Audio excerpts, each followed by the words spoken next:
rezim ini panik dengan kehadiran Habib Rizik sudah, sehingga mereka memikirkan bagaimana cara untuk membunuh karakter Habib Rizik. Mereka lecehkan Habib Rizik, mereka fitnah Habib Rizik, mereka caci maki Habib Rizik. Lihat saudara-saudara sekalian, semakin rezim mencaci Habib Rizik, semakin banyak para pecinta Habib Rizik sudah.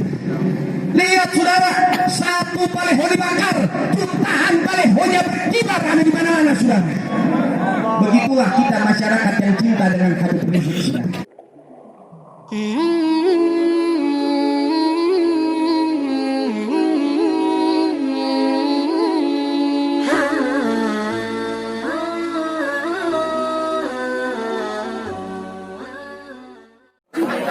Assalamualaikum warahmatullahi wabarakatuh.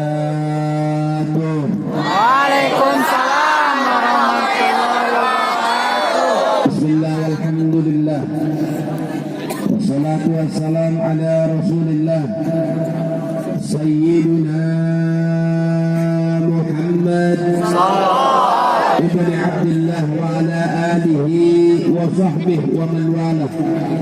Rabbi israh li sadri wa yassir li amri wa hlul 'uqdatam min lisani yafqahu qawli. Amma ba'd.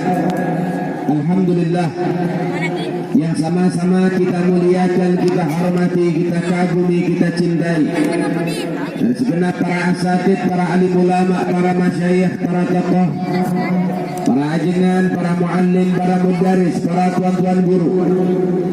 Begitu juga dari para habaib, para abna'i Rasulullah, para anak cucu Sayyidina Muhammad, dan juga dari para pecinta Rasulullah, para muslimin, para muslimat, para mu'minin, para mu'minat yang hadir di tempat ini secara keseluruhan. Insyaallah mudah-mudahan yang punya hajat, hajatnya dikabulkan oleh Allah. Yang punya dosa, dosanya diampuni oleh Allah. Yang punya usaha, usahanya diberkahi oleh Allah. Yang sedang mencari ilmu diberikan ilmu yang barokah dan manfaat oleh Allah. Yang punya hajat diberikan barokah dunia sampai akhirat. Amin ya rabbal alamin. Alhamdulillah, segala puji bagi Allah, Tuhan yang Maha Esa, yang Maha Tunggal, dan dialah Allah Subhanahu wa taala, Zat yang Maha Kuasa dan kuat. Dan dialah Allah Subhanahu wa ta'ala, Zat yang memberikan hidayah kepada hamba-hamba yang dikehendakinya. Salawat mengiring salam terus kita berikan dan curahkan kepada hadratul Rasul, imamuna wa qudwatuna wa sayyiduna Muhammad Sallallahu alaihi Sayyiduna Muhammad Sayyiduna Muhammad sallallahu alaihi wasallam bi afdhalil salawat wa ta'zim. Saudara yang dimuliakan oleh Allah, sama-sama kita berkumpul di tempat ini tiada lain dan tiada bukan untuk meningkatkan iman dan takwa kita di hadapan Allah Subhanahu wa taala. Kita sama-sama berada di tempat ini, kita diajak berzikir kepada Allah dan bersolawat kepada Sayyidina Muhammad sallallahu alaihi wasallam di dalam bulan Muharram yang mulia, bulan Muharram yang agung.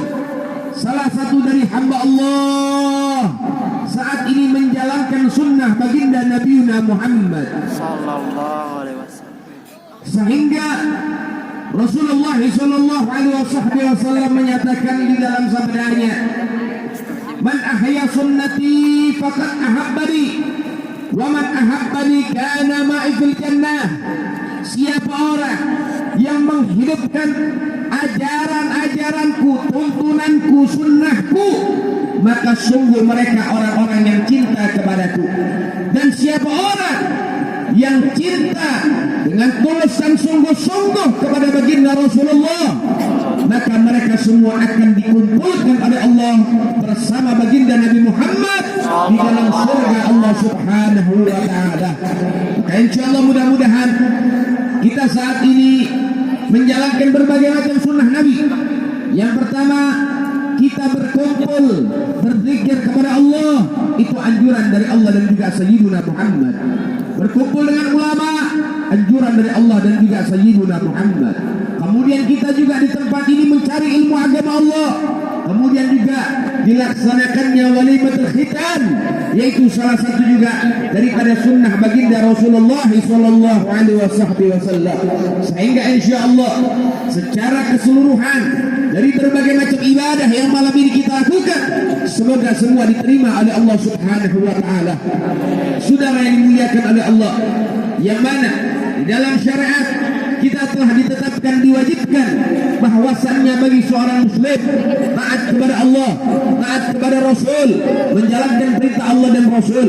Sehingga sebagai seorang muslim, mereka bagi orang laki-laki diwajibkan untuk dikhitan. Tujuannya untuk supaya mereka bisa betul-betul taat dan tunduk kepada Allah Subhanahu wa taala, sehingga perintah berkhitan ini sesuai dengan ajaran Allah, sesuai dengan ajaran Rasul, dan juga sesuai dengan medis, sesuai dengan kesehatan. Begitulah Allah Subhanahu wa taala dan Rasulullah mengajarkan kepada setiap muslim untuk bisa menjaga kesehatannya dengan baik. Sehingga saudara yang dimuliakan oleh Allah, bila mana ada seorang muslim belum dikhitan, maka ibadahnya mardud, ibadahnya ditolak oleh Allah Subhanahu wa taala karena orang itu membawa najis. Sehingga dengan dikhitan, najis itu tersingkirkan, dirinya tersucikan, sehingga itu adalah upaya untuk ibadahnya diterima oleh Allah Subhanahu wa taala. Begitu juga bagi seorang wanita, hikmah daripada hikmahnya dikhitan, wanita juga ada khitannya. Wanita juga harus dikhitan. Tujuannya khitannya seorang wanita untuk mengurangi rasa hawa nafsunya, sehingga insya Allah menjadi wanita-wanita salehah. Kalau laki-laki, supaya itu laki-laki tidak mengeluarkan penyakit-penyakit kelamin, dan juga menjadi orang yang sehat, dan juga ibadahnya diterima oleh Allah Subhanahu wa taala. Perintah khitan ini turunkan oleh Allah Subhanahu wa taala pertama kali oleh Nabi Allah Ibrahim, sehingga saudara yang dimuliakan oleh Allah, dikatakan di dalam sabdanya Rasulullah, Nabi Allah Ibrahim alaihi salatu wassalam diperintahkan untuk dikhitan saat usia 80 tahun, saudara. Ini bukan usia yang muda, ini usia yang tua. Sehingga perintah ini diturunkan kepada Nabi Allah Ibrahim di saat usianya yang tua, untuk menunjukkan bahwasannya bila mana Allah memerintahkan kepadamu, kamu siap tidak siap, suka tidak suka, bisa tidak bisa, wajib untuk kita menjalankan perintah Allah dengan sepenuh hati. Dan hal ini dijalankan oleh Nabi Allah Ibrahim dengan sepenuh hati. Kenapa? Menunjukkan ketaatannya kepada Allah, ketakwaannya kepada Allah, sehingga akhirnya Nabi Allah Ibrahim mendapatkan gelar Khalilullah, orang-orang terdekatnya Allah Subhanahu wa taala. Maka oleh sebab itu saudara yang dimuliakan oleh Allah, ketahuilah di dalam khitan yang dilakukan ini ternyata bertepatan dengan bulan Muharram, bulan yang mulia, bulan yang istimewa, bulan yang dibanggakan oleh Allah dan Rasul. Sehingga Allah menyatakan Bismillahirrahmanirrahim, Inna iddatas syuhuri indallahi 12 syahran fi kitabillah yawma khalaqas samawati wal ard minha arba'atul huruf ila akhir ayat. Allah menyatakan dalam firman-Nya, sesungguhnya jumlah bilangan bulan di sisi Allah terdapat 12 bulan fi kitabillah, telah ditetapkan oleh Allah Subhanahu wa taala.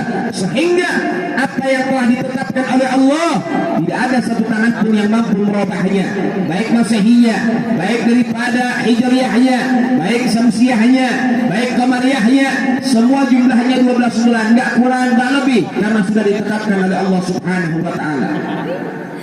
Kapan Allah menetapkan yama khalaqas samawati wal ard? Semenjak Allah menciptakan langit dan bumi, Allah telah menetapkan hanya ada 12 bulan yang berlaku bagi setiap masa kehidupan manusia. Sehingga ada kabar minha arba'atul hurum, dari 12 bulan ternyata ada 4 bulan agung, ada 4 bulan mulia, dan di situ dijabarkan oleh Rasulullah 4 bulan agung, 4 bulan mulia, 3 bulan berurutan, 1 bulan sendirian, yaitu Dzulqa'dah, Dzulhijjah, Muharram, dan yang terakhir adalah bulan Rajab. Dan saat ini kita sedang ada di dalam bulan Muharram, bulan yang mulia, bulan yang luar biasa, bulan yang istimewa, bulan yang agung di sisi Allah Subhanahu wa taala. Di dalam bulan Muharram baru saja kita lewati, yaitu Yaumul Ashura, yaitu tanggal 10 bulan Muharram. Ada apa dengan tanggal 10 bulan Muharram. Ternyata tanggal 10 bulan Muharram Allah Subhanahu wa taala menyelamatkan dari segenap para anbiya. Allah menyelamatkan Nabi Yunus ketika ditelan oleh ikan Nur. Ketika Nabi Yunus ditelan oleh ikan Nur selama 40 hari 40 malam, ternyata tepat pada tanggal 10 bulan Muharram Nabi Allah Yunus dikeluarkan dari perut ikan Nur dan diselamatkan oleh Allah Subhanahu wa taala. Yang kedua, Allah menyelamatkan Nabi Allah Musa ketika Nabi Musa dikejar oleh tentara Fir'aun untuk dibunuh. Maka akhirnya Allah memerintahkan Nabi Musa untuk memukulkan daripada tongkatnya sehingga terbelah itu lautan. Anda tahu saudara, Nabi Musa berjalan di tengah laut itu berbulan-bulan menyusuri tengah laut untuk menyelamatkan diri. Sampailah Nabi Allah Musa di ujung, sampai Nabi Musa di tempat yang nyaman, yang tenang, yang aman. Maka akhirnya dikembalikan lagi oleh Allah Ta'ala itu lautan seperti biasa. Dan akhirnya tenggelamlah Fir'aun dengan bala tentaranya. Tepat pada tanggal 10 bulan Muharram Nabi Musa sampai di bibir pantai, saudara sekalian. Kemudian Nabi Allah Ibrahim ketika dibakar oleh Namrud, yang mana kobaran api yang begitu luar biasa, api ini membakar berminggu-minggu. Ternyata Nabi Allah Ibrahim diselamatkan oleh Allah. Reda itu api, Nabi Ibrahim selamat tepat pada tanggal 10 bulan Muharram. Nabi Allah Nuh ketika diombang-ambingkan oleh banjir yang begitu luar biasa, reda itu air, maka turunlah ke daratan Nabi Nuh dan pasukannya tepat pada tanggal 10 bulan Muharram. Rasulullah sallallahu alaihi wasallam diciptakan nurnya oleh Allah tepat pada tanggal 10 bulan Muharram. Saudara yang dimuliakan oleh Allah Subhanahu wa taala, banyak lagi para anbiya yang diselamatkan oleh Allah, yang diberkahi oleh Allah Subhanahu wa taala, sehingga tanggal 10 ini adalah tanggal 10 bulan Muharram, tanggal yang luar biasa, hari yang luar biasa.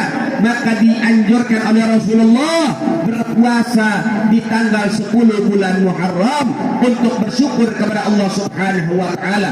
Namun kita tidak boleh menyerupai orang Yahudi atau Nasara.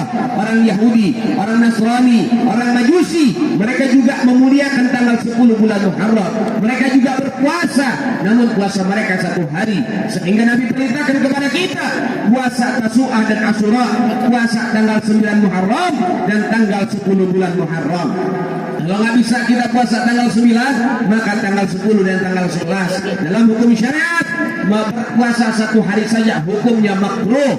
Maka kita dianjurkan berpuasa paling sedikit 2 hari. Ada Senin, ada Kamis. Begitulah anjuran baginda Nabi Muhammad sallallahu alaihi wasallam.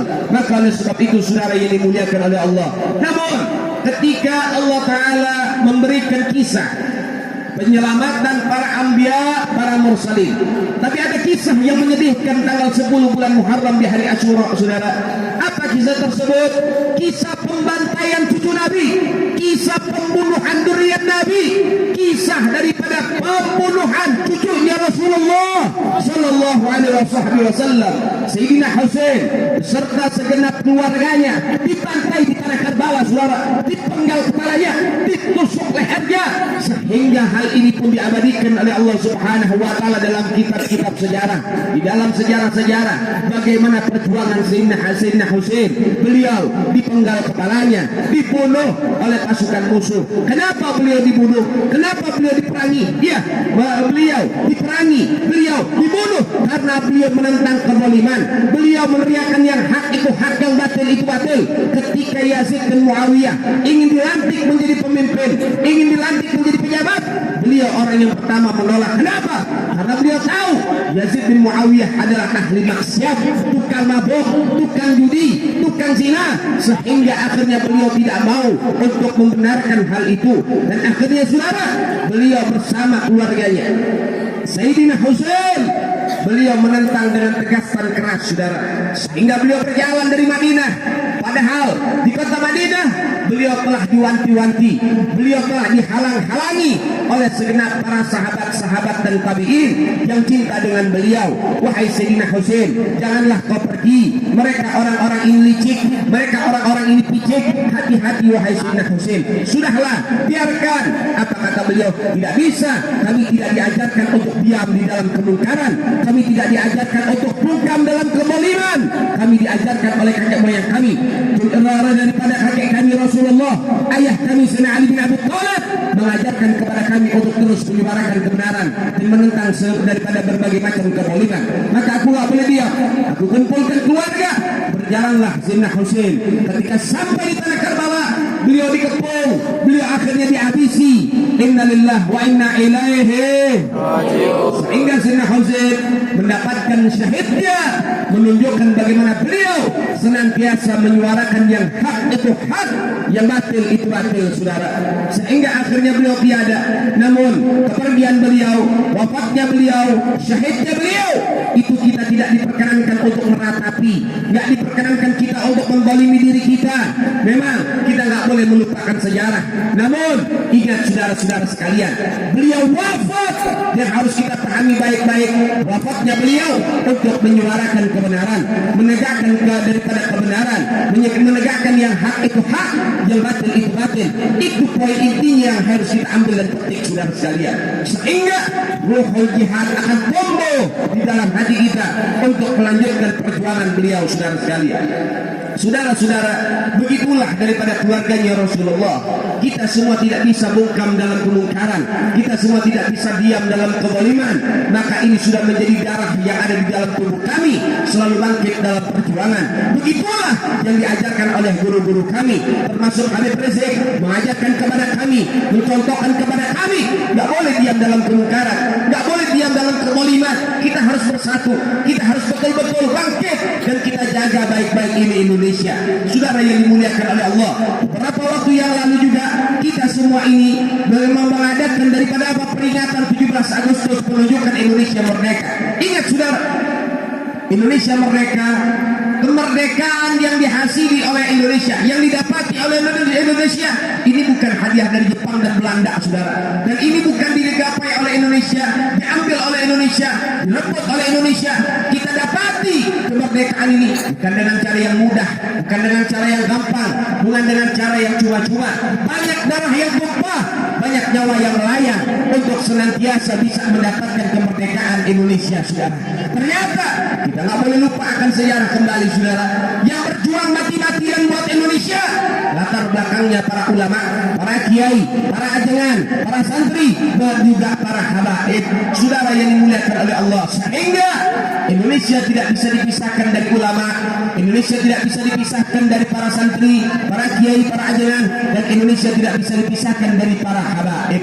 Indonesia tidak bisa dipisahkan dari Islam, Indonesia tidak bisa dipisahkan dari pesantren, Indonesia juga tidak bisa dipisahkan dari majelis-majelis taklim.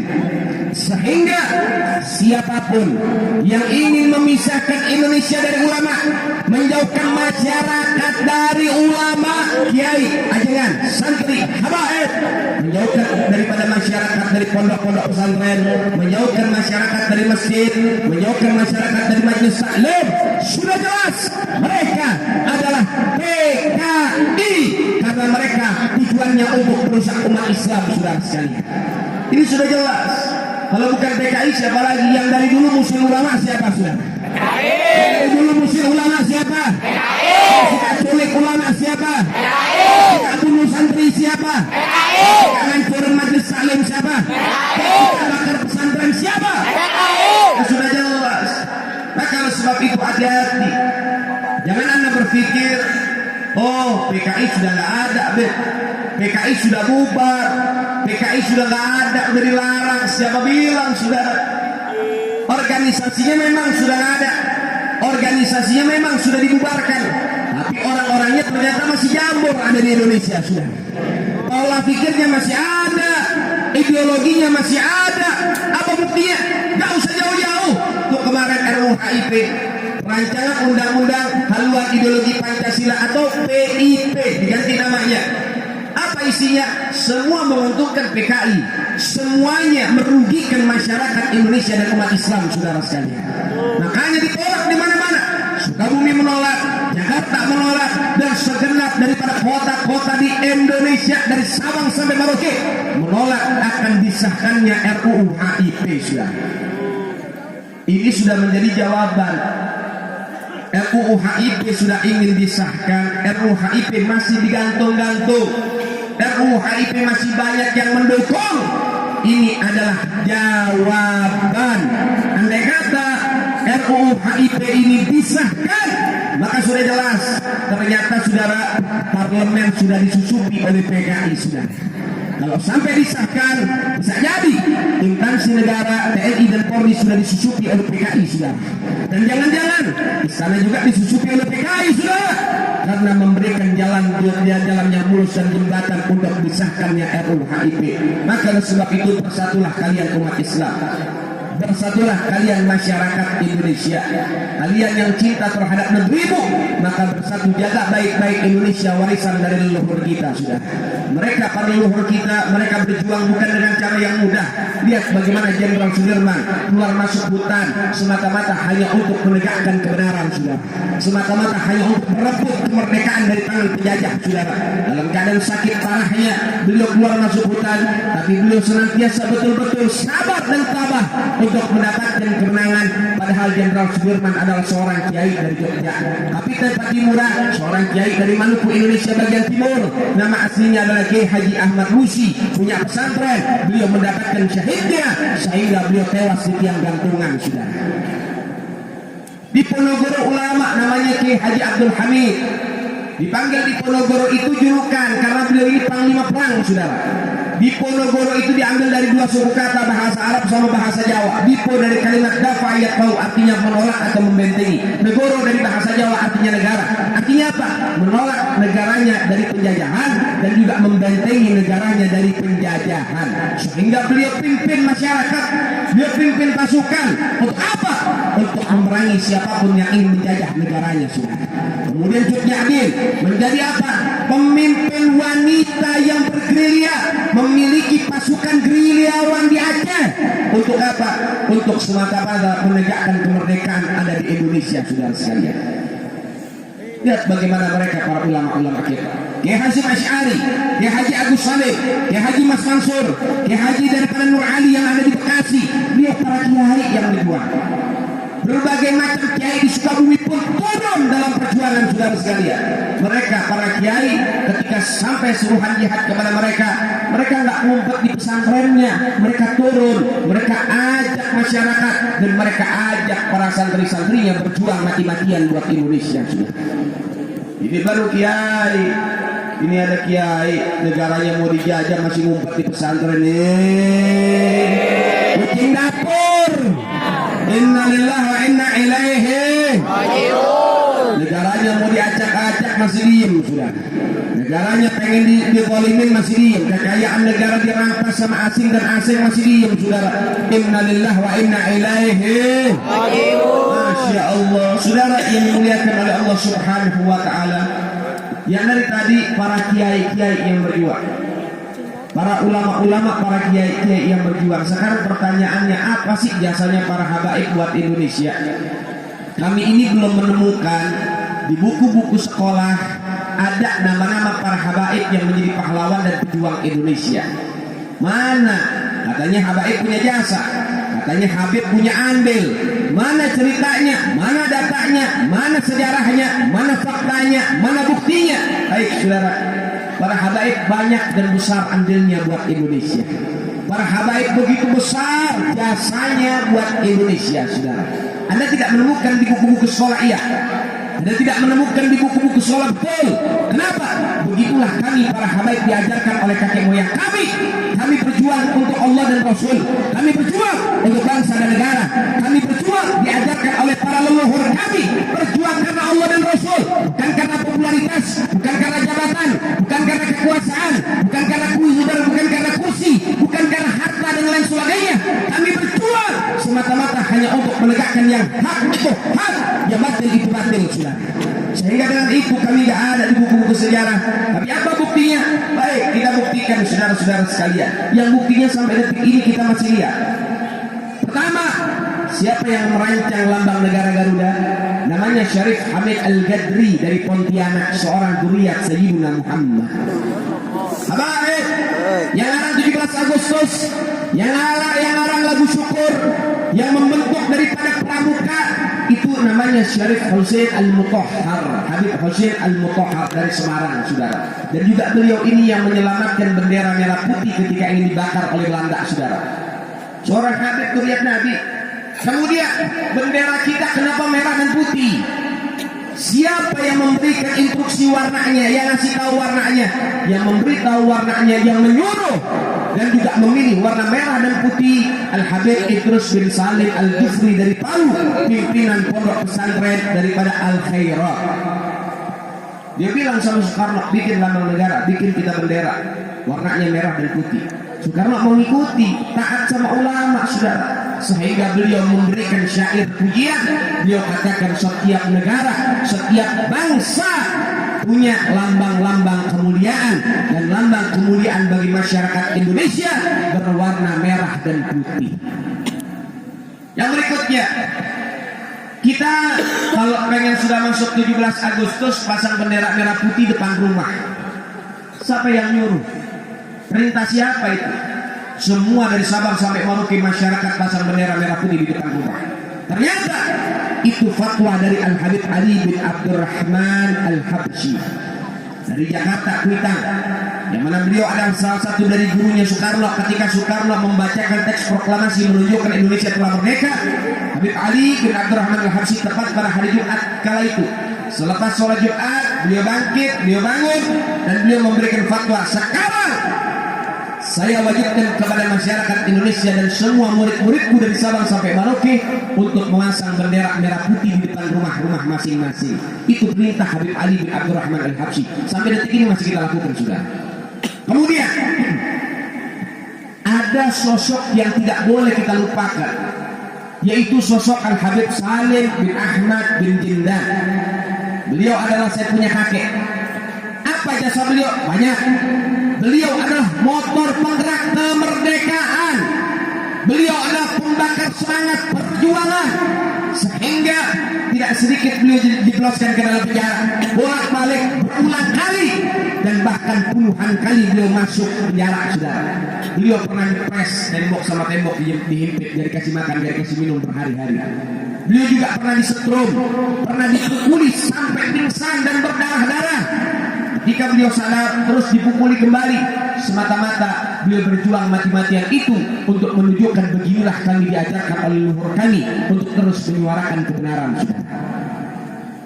Sosok Habib Salim Jindan penting. Masyarakat banyak, tapi nggak ada yang bisa membakar semangat. Percuma, saudara. Sama kayak mobil, nggak ada mesinnya, nggak ada manfaat, nggak bisa bergerak, saudara. Masyarakat banyak, muncul sosok Habib Salim Jindan yang begitu tegas dan lantang menyuarakan kebenaran. Sehingga akhirnya apa? Masyarakat Indonesia pun bergerak bersama-sama untuk mengusir para penjajah, saudara. Masya Allah, begitu banyak para habaib jasanya, begitu banyak jasanya, luar biasa. Tapi kami tidak diajarkan untuk mencari popularitas, kami tidak diajarkan untuk mencari harta, jabatan, dan kekuasaan, karena itu ajaran daripada kakek moyang kami, saudara. Saudara yang dimuliakan oleh Allah Subhanahu wa Ta'ala, namun mereka telah wafat, mereka telah meninggal dunia. Perjuangan masih berlanjut, perjuangan masih berjalan sampai hari kiamat. Perjuangan akan terus berjalan, saudara. Tapi pertanyaannya, apakah masih ada pejuang-pejuang di Indonesia? Maka saya jawab di tempat ini, pejuang di Indonesia tidak akan pernah habis sampai kapanpun, saudara. Karena ini tanah pejuang, ini negeri pejuang, ini kota pejuang. Masyarakat di Indonesia semua para pejuang, saudara sekalian. Kita semua yang lahir dari rahim pejuang, saudara. Maka Indonesia tidak akan pernah kekurangan para pejuang-pejuang. Ketika wafat para pejuang, timbul pejuang-pejuang yang baru, saudara. Satu pejuang wafat, lahir jutaan pejuang yang siap melanjutkan perjuangan sampai kita semua wafat, saudara.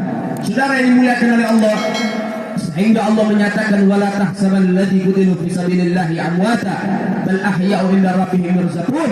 Jangan sekali-kali kau menyangka, kau berpikir orang-orang yang mati di jalan Allah mereka mati begitu saja. Apa kata Allah? bal ahya, akan tetapi mereka tetap hidup abadi di sisi Tuhan mereka dan diberikan rezeki yang khusus. Arwah para pejuang masih mengelilingi Indonesia untuk memantau siapa dari keturunannya yang melanjutkan perjuangannya dan siapa dari keturunannya yang berkhianat dari jalan-jalan para pejuang, saudara. Namun sekarang pertanyaannya, siapa para pejuang-pejuang saat ini? Pejuang-pejuang yang dulu telah wafat, siapa penggantinya? Regenerasi itu ada, siapa penggantinya? Pejuang saat ini kita masih punya. Indonesia nggak kehabisan pejuang, pejuangnya masih banyak. Pejuang saat ini yang betul-betul terasa perjuangannya, nampak perjuangannya, kelihatan pengorbanannya, namanya nggak asing, saudara. Nama pejuang saat ini yang betul-betul dicintai umat dan masyarakat, namanya adalah Al-Habib Muhammad Rizik bin Hussein bin Syihab, pejuang Indonesia, pahlawan Indonesia.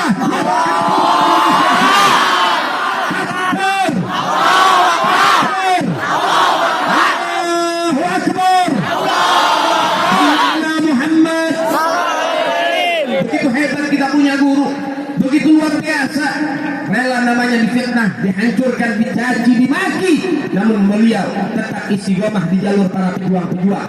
Ketika masyarakat, ketika para ulama, ketika para orang-orang yang lain tidak mau mengambil bagian dan kursi daripada perjuangan yang satu ini, namun Habib Rizik ambil bagian ini, ambil kursi perjuangan ini, padahal beliau tahu resikonya sangat besar, saudara sekalian. Habib Rizik ini bukan orang biasa, ini orang soleh, ini orang wali, saudara.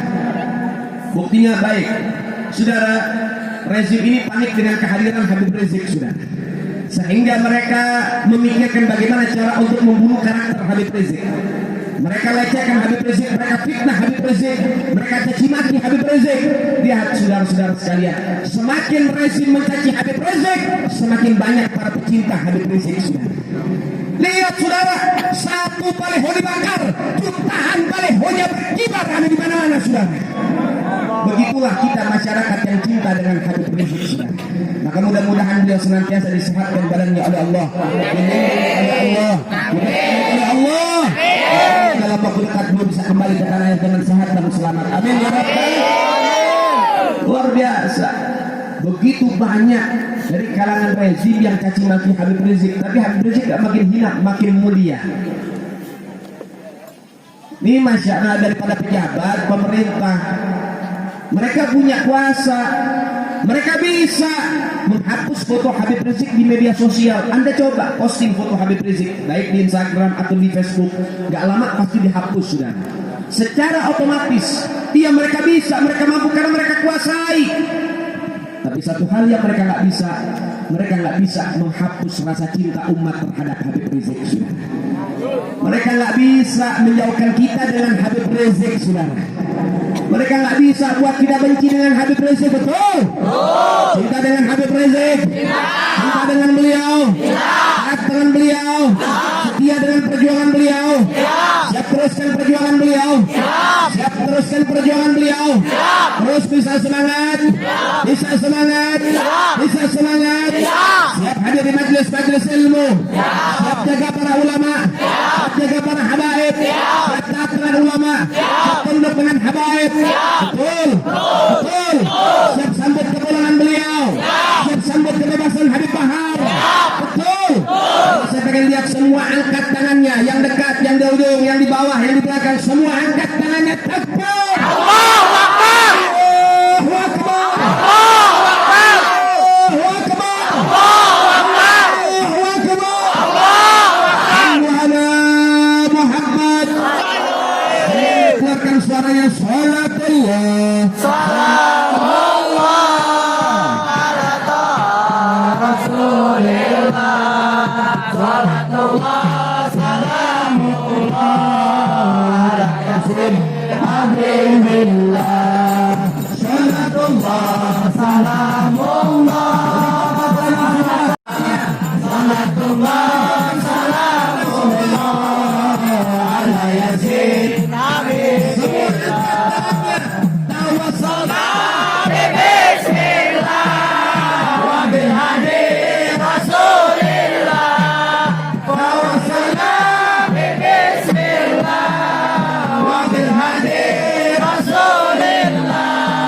Wa kulli jahidillah bi alil bari ya Allah.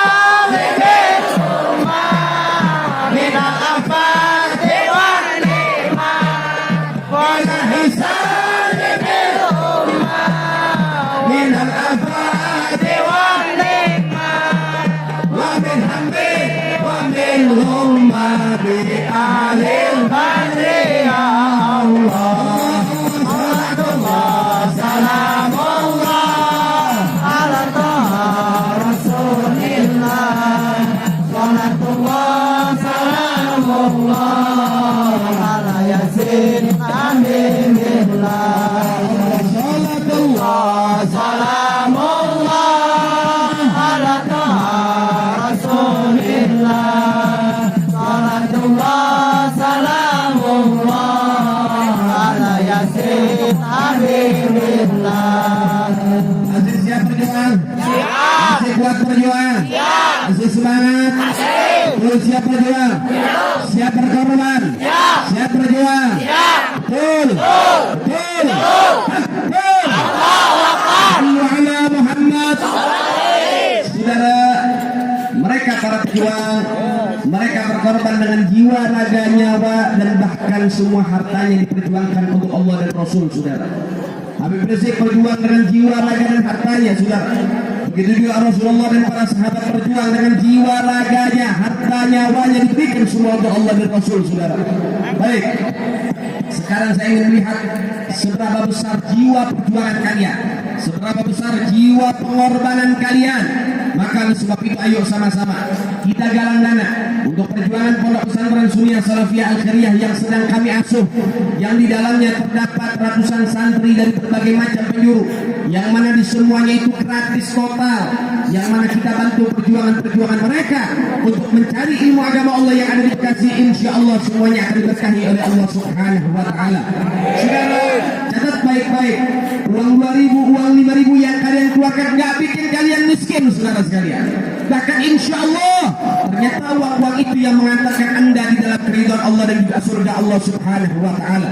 Imam Syekh Abi Bakar Asyibili diceritakan di dalam kitab Nazaih al-Ibad bahwasannya, saudara, Al-Imam Syekh Abi Bakar Asyibili dimasukkan ke dalam surga Allah Subhanahu wa Ta'ala ternyata gara-gara menolong seekor kucing, saudara.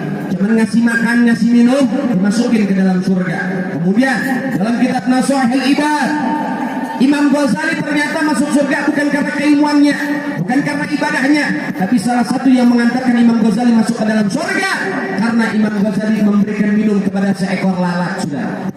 Dalam kitab Riyadhus Shalihin, di situ Rasulullah menceritakan, saudara, bahwasannya ada seorang pelacur di zaman Bani Israel hanya memberikan daripada minuman seekor anjing, Allah kasih hidayah dan Allah matikan dalam keadaan baik, Allah masukkan ke dalam surga, saudara.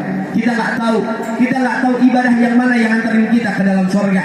Jangan pernah meremehkan ibadah-ibadah yang sepele, ibadah yang kecil, ibadah yang remeh, karena remeh di mata anda belum tentu remeh di mata Allah Subhanahu wa Ta'ala. Mungkin uang 2.000 yang anda keluarkan di tempat ini ikhlas buat Allah, ternyata uang itu yang antarkan anda ke dalam surga Allah Subhanahu wa Ta'ala. Kita nggak ada yang tahu, saudara-saudara sekalian. Kita ini punya dosa udah banyak, maka oleh sebab itu kita imbangin dalam ibadah. Saudara yang dimuliakan oleh Allah, saya ingatkan kembali, baik yang mau menyumbang, ingat niatin buat apa? Buat orang tuanya biar dikasih sehat afiat. Niatin buat orang tuanya dikasih rezeki yang barokah manfaat. Jadi nyumbang jangan sekedar nyumbang, niatin juga buat orang tua, niatin buat guru-guru kita biar diselamatin sama Allah Subhanahu wa Ta'ala. Amin ya Rabbal. Amin ya Rabbal. La ilaha illallah. La ilaha illallah. La ilaha illallah. Muhammadur Rasulullah. Nahnu rijalul jabhati na'muru bil ma'ruf wa nanha 'anil munkar narju mardatillahi la ilaha illallah. La ilaha illallah. La ilaha illallah. Muhammadur Rasulullah. Radina billahi rabbah wa bil islami dina bil ahmad rasulah wal muslimin ikhwana. La ilaha illallah.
Prajurit pembela Rasulullah, bangkitlah untuk agama, bangkitlah untuk negara, satukan hati, satukan jiwa.